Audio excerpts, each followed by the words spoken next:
Rumagasa ang baha papasok ng isang bahay sa bahagi ng C3 Caloocan City bandang alas 7:30 ngayong gabi. Sa kuha ni News Cooper Nikki Galvan, makikitang nalubog na sa tubig ang ilan nilang gamit. Nagdulot naman ng matinding trapiko sa bahagi ng Commonwealth ang mataas na baha. Kuha yan alas 7 ngayong gabi.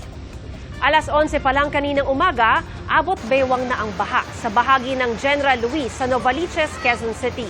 Napilitang lumusong ang ilang estudyante.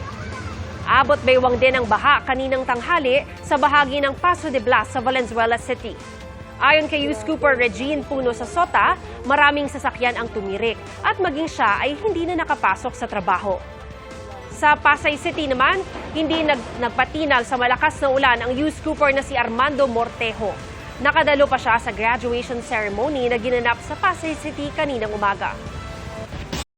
Mga kapuso, maging una sa saksi.